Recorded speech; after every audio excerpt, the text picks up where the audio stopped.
ਜਿਹੜੀ ਆਈ ਜਿਵੇਂ ਆਮ ਤੌਰ ਤੇ ਕਾਲਸ ਆਉਂਦੀਆਂ ਨੇ ਸਾਨੂੰ ਫੇਕ ਕਾਲ ਆਪਾਂ ਨੂੰ ਪਤਾ ਹੁੰਦਾ ਵੀ ਯਾਰ ਝੂਠ ਬੋਲ ਰਿਹਾ ਸ਼ਾਇਦ ਕੋਈ ਸਾਨੂੰ ਫਰਾਡ ਕਰਨਾ ਚਾਹੁੰਦਾ ਹੈ ਤੁਹਾਨੂੰ ਕਿਵੇਂ ਸੱਚ ਦਵਾਤਾ ਉਹਨਾਂ ਨੇ ਕਿ ਹਾਂ ਜੀ ਤੁਹਾਡੇ ਤੇ ਪਰਚਾ ਦਰਜ ਹੋ तो बम्बई में गया नहीं, वहाँ पर कैसे मैं मुझ पर FIR हो गई और कंप्लेंट हो गई। कि नहीं ये तो हुआ है और आपका जो आधार कार्ड नंबर है इस पर एक सिम इशू हुआ है मुंबई में और उससे फ्रॉड हुए हैं वहाँ पर, जिसमें आप पर जो है 7 कंप्लेंट और एक FIR दर्ज है। थोड़ा सा शक हुआ कि आजकल इस तरह के फ्रॉड होते हैं कि भाई किसी और के आधार कार्ड से किसी और का के नाम का सिम निकाल के और ये लोग करते हैं और जिससे कि उनका नाम ना है दूसरे का नाम है जिसके नाम से आधार कार्ड है उसी में। आपको लगा हो सकता है शायद किसी ने यूज़ किया हो। वहाँ से फिर बात हुई मेरी, कोई पुलिस वाले बोल रहे थे, उन्होंने कहा कि भाई कि आप पर तो 7 कंप्लेंट एक FIR दर्ज है। फिर उन्होंने कहीं और भी बात की, फिर कहीं और बात करके फिर उन्होंने बोला कि नहीं आपका तो नाम मनी लॉन्ड्रिंग में आ रहा है, कोई स्कैम है हुआ है जिसमें 600 कुछ करोड़ का घोटाला हुआ, तो उसमें कोई नरेश गोयल नाम का स्कैम है, उसमें आपका नाम आ रहा है। मतलब मैं भी डर गया, घबरा गया। मैंने कहा कि ये गिरफ्तारी और ये सब और बच्चों को आपने किसी को भी नहीं बताया? कुछ नहीं बताया मैंने। उन्होंने ये और बोल दिया था कि ये कॉन्फिडेंशियल केस है, तो अगर आप किसी और को भी इसको वाइफ को बच्चों को किसी को बताते हो तो उनको 2-2 साल की सज़ा का इसमें प्रावधान है, तो उनको भी तुरंत सज़ा हो जाएगी 2 साल की। मैं और ज़्यादा घबरा गया, डर गया। फिर वो जैसा बोलते गए वैसा करता गया। मैंने कहा कि जब इनको पैसे देना शुरू किए 7 दिन तक मैंने इनको पैसे दे दी, 7 ट्रांजैक्शन की, तो 48 लाख रुपए 7 दिन तक 7 बार में मैंने दे दिया उन्हें। उसके बाद फिर उनकी तरफ से मेरी बात हुई, उनसे भी बात हुई, तो उन्होंने कहा कि ठीक है आपका पैसा बिल्कुल ठीक है, उसमें किसी भी तरह का कोई भी फ्रॉड नहीं है, आपका पैसा नीट एंड क्लीन है, तो आपको ये पैसा वापस मिल जाएगा।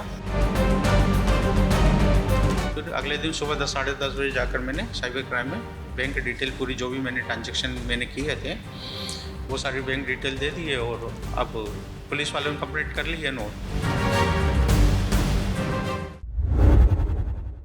ਸਤਿ ਸ਼੍ਰੀ ਅਕਾਲ। ਡਿਜੀਟਲ ਅਰੈਸਟ ਨਾਮ ਦਾ ਜੇ ਕਹੀਏ ਕਿ ਇਹ ਸ਼ਬਦ ਇਸ ਤਰ੍ਹਾਂ ਦਾ ਬਣ ਗਿਆ, ਪੁਲਿਸ ਬਹੁਤ ਅਵੇਅਰ ਕਰ ਰਹੀ ਹੈ, RBI ਅਵੇਅਰ ਕਰ ਰਹੀ ਹੈ, ਪਰ ਗੱਲ ਇਹ ਹੈ ਵੀ ਜਿਸ ਤੇ ਪੈਂਦੀ ਹੈ ਉਹ ਅਵੇਅਰ ਹੁੰਦੇ ਹੋਏ ਵੀ ਕਈ ਵਾਰੀ ਨਾ ਸਮਝ ਬਣ ਜਾਂਦਾ। ਕਾਰਨ ਇਹ ਕਿ ਤੁਹਾਨੂੰ ਡਰਾਈ ਇਸ ਤਰੀਕੇ ਦੇ ਨਾਲ ਜਾਂਦਾ ਹੈ। ਚੰਡੀਗੜ੍ਹ ਦੇ ਹਰੀਨਾਥ ਨੇ ਸਾਡੇ ਨਾਲ ਬੈਠੇ ਤੇ ਇਹਨਾਂ ਦੀ ਜਿਹੜੀਆਂ ਤਸਵੀਰਾਂ ਤੁਸੀਂ ਦੇਖੀਆਂ ਜਿੱਥੋਂ ਨੰਬਰ ਤੋਂ ਕਾਲ ਆਈ, ਪੂਰੀ ਕਹਾਣੀ ਇੰਨੇ ਸੰਯੋਜਕ ਤਰੀਕੇ ਨਾਲ ਜੇ ਕਹੀਏ ਕਿ ਬੁਣੀ ਗਈ, ਉਹ 'ਚ ਸਾਨੂੰ ਤਾਂ ਇੱਕ ਵਾਰੀ ਐਂ ਲੱਗਦਾ ਵੀ ਇੰਨੇ ਪੈਸੇ ਬੰਦਾ ਕਿਵੇਂ ਗਵਾ ਲੂਗਾ। 50 ਲੱਖ ਰੁਪਈਆ ਥੋੜ੍ਹਾ ਨਹੀਂ ਹੁੰਦਾ। ਤੇ ਦੂਜੇ ਪਾਸੇ ਡਰਾਇਆ ਇੰਨੇ ਸਿਸਟਮੈਟਿਕਲੀ ਜਾਂਦਾ ਵੀ ਅਸੀਂ ਵੀ ਚੰਗੇ ਭਲੇ ਸਮਝਦਾਰ ਵੀ ਬੰਦਾ ਨਾ ਸਮਝ ਬਣ ਜੇ। ਕਿਉਂਕਿ ਜਦੋਂ ਬੰਦੇ ਤੇ ਕਿਸੇ ਤੇ ਵਿਪਤਾ ਪੈਂਦੀ ਹੈ ਨਾ, ਇਹ ਉਹਨੂੰ ਪਤਾ ਹੈ ਜਦ ਉਹ ਪਰੇਸ਼ਾਨੀ ਦਾ ਇੱਕ ਸਮਾਂ ਚੱਲਦਾ ਹੈ ਕਿ ਕਿੰਨਾ ਮੁਸ਼ਕਿਲ ਹੁੰਦਾ। ਹੁਣ ਗੱਲ ਇਹ ਹੈ ਵੀ ਪੁਲਿਸ ਇਨਵੈਸਟੀਗੇਟ ਤਾਂ ਇਸ ਮਸਲੇ ਨੂੰ ਕਰ ਰਹੀ ਹੈ, ਪਰ ਕਿੰਨਾ ਜਲਦੀ ਇਹ ਬੰਦੇ ਫੜੇ ਜਾਂਦੇ ਨੇ, ਕਿਉਂਕਿ ਹਰੀਨਾਥ ਵਰਗੇ ਪਤਾ ਨਹੀਂ ਕਿੰਨੇ ਲੋਕਾਂ ਨੂੰ ਇਹ ਹੋਰ ਸ਼ਿਕਾਰ ਬਣਾਉਣਾ ਚਾਹੁੰਦੇ ਹੋਣੇ ਜਾਂ ਬਣਾ ਚੁੱਕੇ ਹੋਣੇ ਆ। ਹਰੀਨਾਥ ਜੀ ਦੇਖਿਆ ਜਾਵੇ ਇਹ ਤਾਂ ਬਹੁਤ ਵੱਡਾ ਇੱਕ ਅਟੈਂਪਟ। ਤੁਹਾਡੀ ਗੱਲਬਾਤ ਤੋਂ ਹੁਣ ਵੀ ਪਤਾ ਲੱਗਦਾ ਕਿ ਤੁਸੀਂ ਹਜੇ ਉਸ ਸਦਮੇ 'ਚੋਂ ਬਾਹਰ ਨਹੀਂ ਨਿਕਲ ਸਕੇ ਕਿ ਜਿੰਨਾ ਹੀ ਵੱਡੀ ਠੱਗੀ ਤੁਹਾਡੇ ਨਾਲ ਹੋ ਗਈ। ਸ਼ੁਰੂਆਤ ਕਿਵੇਂ ਹੋਈ? ਕਾਲ ਜਿਹੜੀ ਆਈ ਜਿਵੇਂ ਆਮ ਤੌਰ 'ਤੇ ਕਾਲਸ ਆਉਂਦੀਆਂ ਨੇ ਸਾਨੂੰ ਫੇਕ ਕਾਲ, ਆਪਾਂ ਨੂੰ ਪਤਾ ਹੁੰਦਾ ਵੀ ਯਾਰ ਝੂਠ ਬੋਲ ਰਿਹਾ ਸ਼ਾਇਦ ਕੋਈ ਸਾਨੂੰ ਫਰਾਡ ਕਰਨਾ ਚਾਹੁੰਦਾ ਹੈ, ਤੁਹਾਨੂੰ ਕਿਵੇਂ ਸੱਚ ਦਵਾਤਾ ਉਹਨਾਂ ਨੇ ਕਿ ਹਾਂ ਜੀ ਤੁਹਾਡੇ ਤੇ ਪਰਚਾ ਦਰਜ ਹੋ ਗਿਆ? मेरे पास तो 2 अक्टूबर को कॉल आई दिन में 12 बजे के आसपास एक लड़की की, लेडीज़ की, कि आपका मोबाइल 2 घंटे में बंद हो जाएगा। मैंने कहा भाई कि क्यों बंद हो जाएगा 2 घंटे में? उन्होंने कहा कि नहीं आपके जो है आधार कार्ड का जो यही नंबर है आपका, आपके उस पर जो है 7 कंप्लेंट और एक FIR दर्ज है। अच्छा। बम्बई में। मैंने कहा बम्बई में गया नहीं, वहाँ पर कैसे मैं मुझ पर FIR हो गई और कंप्लेंट हो गई। का नहीं ये तो हुआ है और आपका जो आधार कार्ड नंबर है इस पर एक सिम इशू हुआ है मुंबई में और उससे फ्रॉड हुए हैं वहाँ पर, जिसमें आप पर जो है 7 कंप्लेंट और एक FIR दर्ज है। मैं कहीं 10-15 साल से तो मुंबई गया नहीं हूँ मैं। फिर मुझे ये थोड़ा सा शक हुआ कि आजकल इस तरह के फ्रॉड होते हैं कि भाई किसी और के आधार कार्ड से किसी और का के नाम का सिम निकाल के और ये लोग करते हैं और जिससे कि उनका नाम ना है दूसरे का नाम है जिसके नाम से आधार कार्ड है उसी में। आपको लगा हो सकता है शायद किसी ने यूज़ किया हो इस डर से। फिर मैंने उनको बोला, फिर उन्होंने बोला कि आपका तो 2 घंटे में मोबाइल बंद हो जाएगा, नहीं तो आप एक काम करो मुंबई पुलिस में बात करो। मैंने कहा मुंबई पुलिस में? मैंने कहा मुंबई में तो मैं किसी को जानता नहीं हूँ, मुंबई पुलिस में क्या बात करूँ मैं। उन्होंने कहा ठीक है, तो मैं एक बार नंबर मिला दे। मैंने कहा आप कब नंबर मिला दो फिर मुंबई पुलिस का मुझे। अब उन्होंने मुझे मुंबई पुलिस का नंबर मिला कर दे दिया। मुझे इस बात की कोई जानकारी नहीं थी कि ये फ्रॉड हो रहा है मेरे साथ। अब मुझे तो लगा कि सही में ये मुंबई पुलिस में मेरी बात हुई, तो वहाँ से फिर बात हुई मेरी, कोई पुलिस वाले ही बोल रहे थे, उन्होंने कहा कि भाई कि आप पर तो 7 कंप्लेंट, 1 FIR दर्ज है। फिर उन्होंने कहीं और भी बात की, फिर कहीं और बात करके फिर उन्होंने बोला कि नहीं, आपका तो नाम मनी लॉन्ड्रिंग में आ रहा है, कोई स्कैम है हुआ है जिसमें 600 कुछ करोड़ का घोटाला हुआ, तो उसमें कोई नरेश गोयल नाम का स्कैम है, उसमें आपका नाम आ रहा है। मैंने कहा उसमें मेरा नाम कैसे आ रहा है? मेरे उन्होंने कहा कि नहीं नहीं, और इसमें जो है आपके नाम से कनारा बैंक में अकाउंट खोला गया है, और उस अकाउंट से जो है 6.5 करोड़ 80 लाख की जो है ट्रांजैक्शन की गई है।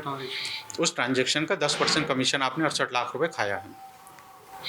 और इसमें जो है हमें आपके नाम से जो है क्रेडिट कार्ड भी मिले हैं, और आपके नाम से सारे डॉक्यूमेंट्स मिले कि आपका जो है बैंक में अकाउंट खुला है।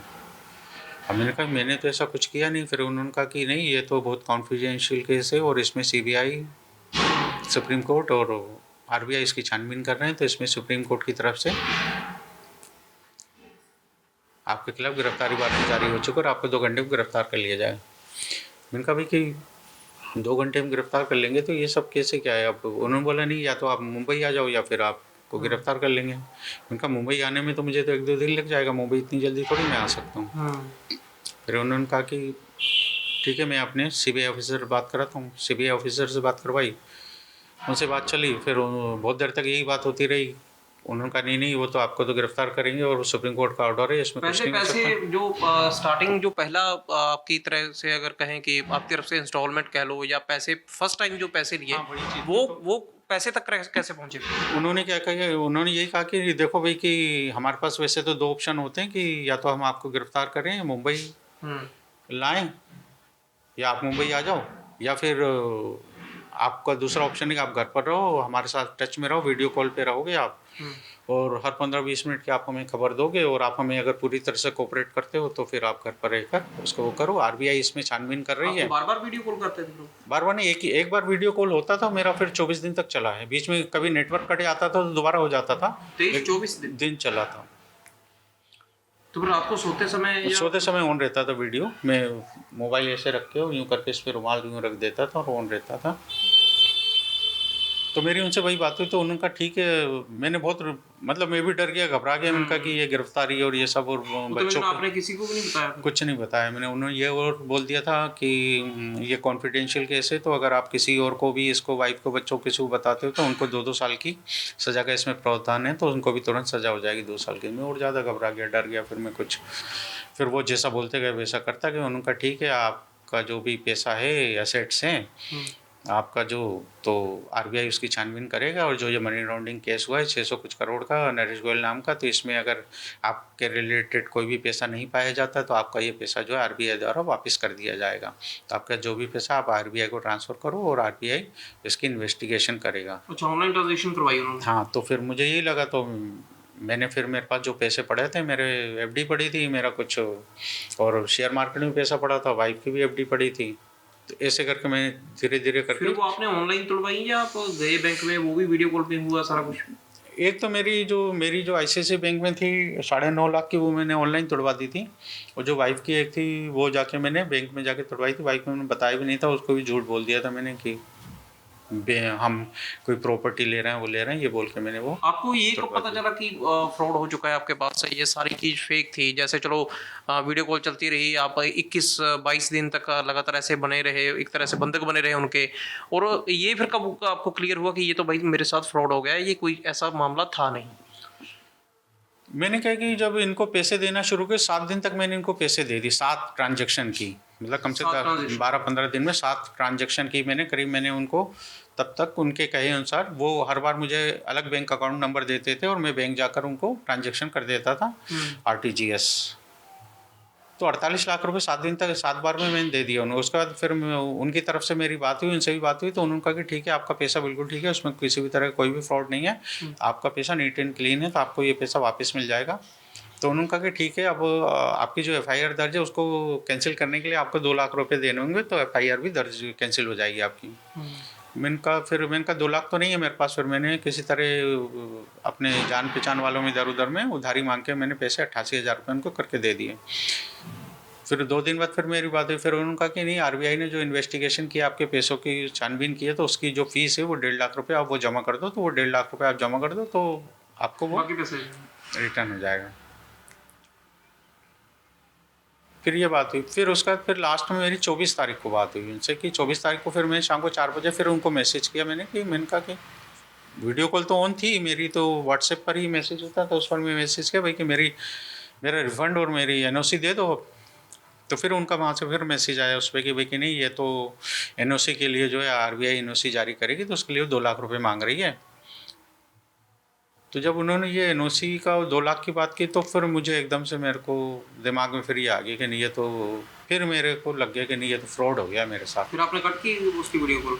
उस समय फिर मैंने वीडियो कॉल नहीं कट की, मैंने उनसे वही वीडियो कॉल पे मैंने बात मैसेज किया। फिर उसके बाद फिर मेरे को लग गया, फिर मैंने घर पे फिर जब सबको बता दिया, वाइफ को उसी समय शाम को 4 साढ़े 4 बजे मैंने बता दिया, और मैंने अपने कुछ जान पहचान वाले रिश्तेदारों से फ़ोन पर बात की, उनको बता दिया।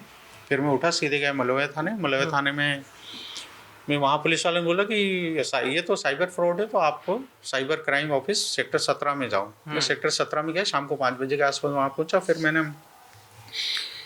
उनको कंप्लेंट बताई, उन्होंने कहा ठीक है, आप एक काम करो, बैंक डिटेल ले आओ, फिर हम कंप्लेंट कर लेते। अब उस दिन शाम को 5:30 बज गए थे, बैंक डिटेल उस समय मिली नहीं। फिर अगले दिन सुबह 10 साढ़े 10 बजे जाकर मैंने साइबर क्राइम में बैंक डिटेल पूरी, जो भी मैंने ट्रांजेक्शन मैंने किए थे, वो सारी बैंक डिटेल दे दी है। और अब पुलिस वाले ने कंप्लेंट कर ली है, नोट वो कर रहे हैं। उसके बाद में फिर जिस नंबर से आपको वीडियो कॉल करते रहे, या फिर जिस तरह से आपको ऊपर पूरी निगरानी उन्होंने रखी, दोबारा नहीं कॉल वगैरह उनकी कोई आई? हाँ नहीं, जैसे ही मैं सेक्टर 17 में पहुंचा साइबर क्राइम में, तो वहाँ पे जाके मैंने बताया जैसे ही, तो वहाँ पे कोई पुलिस अधिकारी बैठे हुए, तो उन्होंने तुरंत ये कहा कि पहले तो आप अपना मोबाइल बंद कर दो। तो मैंने वहीं से फ़ोन करके घर पे वाइफ को बताया कि मोबाइल को स्विच ऑफ कर दो। उन्होंने स्विच ऑफ कर दिया। उसके बाद उनकी मिस कॉल बहुत सारी थी, अभी दिखा दूँगा मैं आपको। फिर मैंने वहाँ से मैं वापस आया घर पे, फिर मैंने मोबाइल ही ऑफ़ कर दिया। फिर मैं मोबाइल अगले दिन जाके ऑन किया, तो उस दिन मैंने रात में मोबाइल ऑन नहीं। 21-22 दिन आपके निकले, 24 दिन आप बता रहे हैं जैसे, ये तो एक तरह से आप पूरी तरह से उनके शिकंजे में रहे न। परिवार भी आपका चिंतित होगा कि आखिर आपको एक, क्योंकि बंदे का बिहेवियर चेंज होता है, तो वो भी देख रहे होंगे कि आखिर इनको, हरिनाथ को एकदम से क्या हो गया। हाँ वो बात थी। एक तो घर पर हम लोग जिस तरह बात करते हैं, मतलब नॉर्मल एक उसमें जिस तरह बात करते हैं, चिल्लाते हैं, जो भी करते हैं, उस समय कुछ ऐसी बात ही नहीं, ना ज़्यादा चिल्ला चोट होती, ना कुछ होती थी, वही सब था। खैर देखा जाए ਜਿਹੜੇ ਹਾਲਾਤ ਬਣੇ, ਹਰਿਨਾਥ ਦੀ ਸਥਿਤੀ ਸਮਝੀ ਜਾ ਸਕਦੀ ਹੈ, ਕਿਉਂਕਿ ਇੰਨਾ ਵੱਡਾ ਫਰਾਡ ਜਦੋਂ ਹੋ ਜੇ, ਜ਼ਾਹਿਰ ਜੀ ਗੱਲ ਹੈ ਪੁਲਿਸ ਆਖਰਕਾਰ ਬੰਦੇ ਫੜ ਵੀ ਲਵੇ ਤੇ ਜਲਦੀ ਫੜੇ ਵੀ ਜਾਣ।